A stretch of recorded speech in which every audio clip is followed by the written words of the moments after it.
people were surprised that the entire East Wing is being demolished, because you had said initially that the ballroom would just touch or would not well, touch certain it. areas What are being happened? certain areas are being left. We determined that after really a tremendous amount of study with some of the best architects in the world, we determined that really knocking it down, trying to use a little section. You know, the East Wing was not much. There was not much left from the original. It was over the course of 100 years, it was changed. The columns were removed, and it was a much different building. Then a story was added on in 1948, 1949.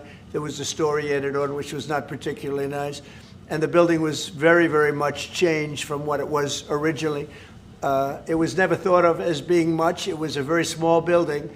And rather than allowing that to hurt a very expensive, beautiful building that, frankly, they've been after for years. You have that. I brought these along so people could see, but very great patriots, actually. And the spirit on the building of it is amazing. We are using little sections of footings and various other things, but that's sort of irrelevant. We're also working with the military on it because they want to make sure everything's perfect, and the military is very much involved in this.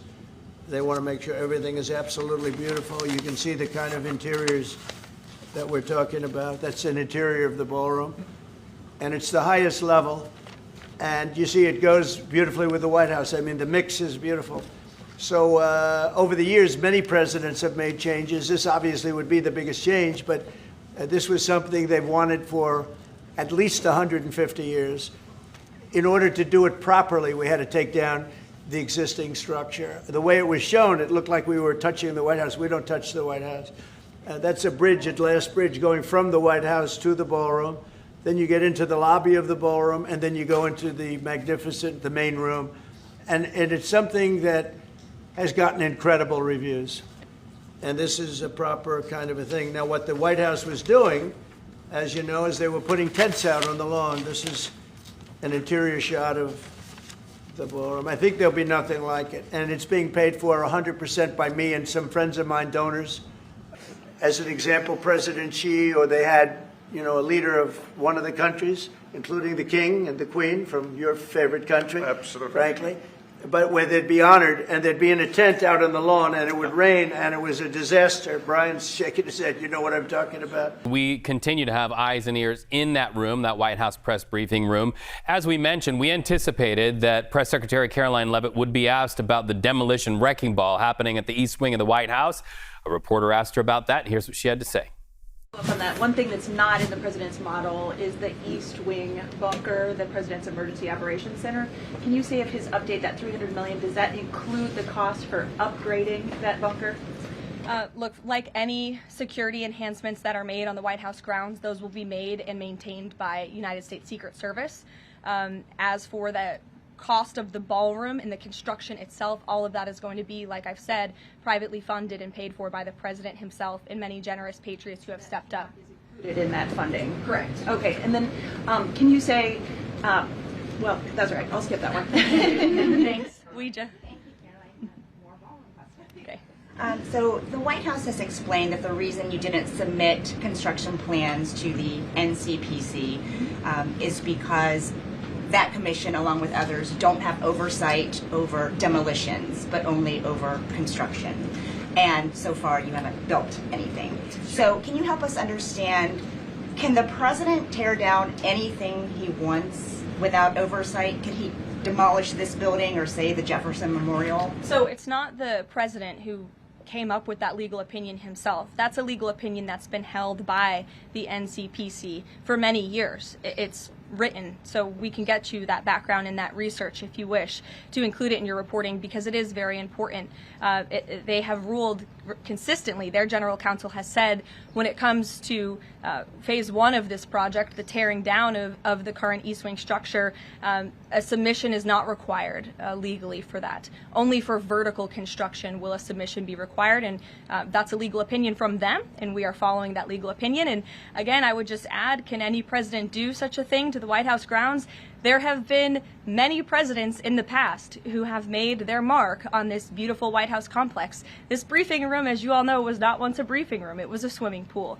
There have been presidents who have completely torn down the executive mansion. If you look at what President Truman did, some of the photos of the construction project that took place in those years, I think sitting here today, we're all grateful for those efforts and the modifications that happened at that time. And again, in due time, the East Wing is going to be more beautiful and modern than ever before. And in addition, there will be a big, beautiful ballroom that can hold big parties and state visits for generations to come. So it sounds like the answer is yes, he can tear down whatever he wants. And then secondly, I mean, that's not what we're saying. That's a legal opinion that's been held for many years. And interpreting it. No, it's something that presidents have done for years and years. In fact, I have some photos here. Thank you, Pat, to show you the construction that's taken place on the White House grounds. This is the construction of the West Wing in 1902.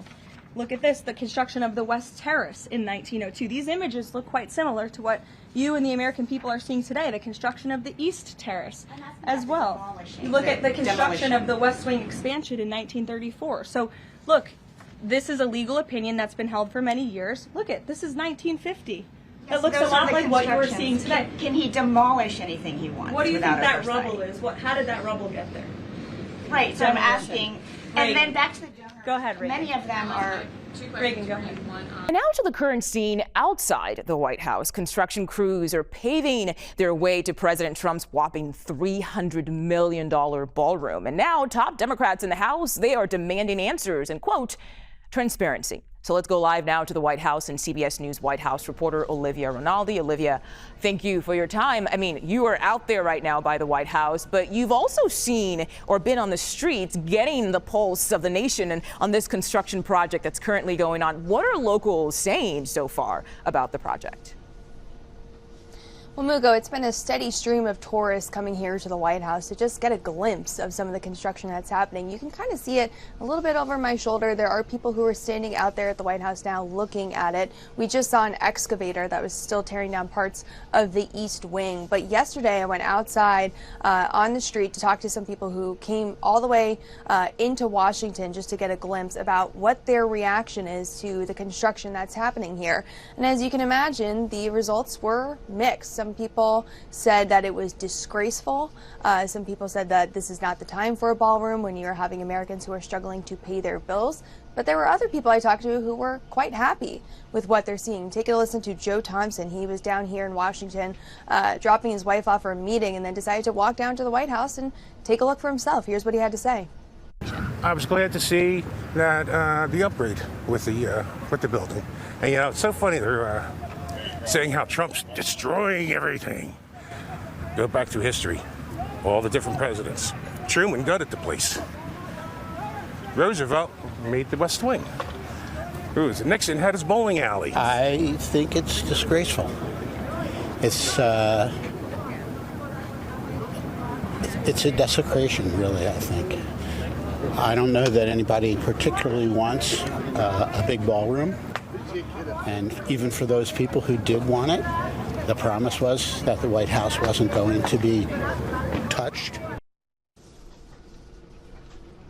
Now, Mugo, as you can tell, there was a lot of mixed reaction from people on the street here in Washington who came by to see this construction. But the White House says that they have been transparent throughout this whole process, and our latest reporting shows that the price tag has grown from $200 million to $250 to now $300 million. It will also include a new bunker that they're redoing under the East Wing.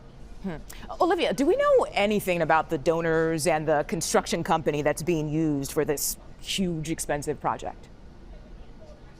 Yeah, so the construction company is Clark Construction. They're based here in Washington, or excuse me, they are here working on the project now as we speak.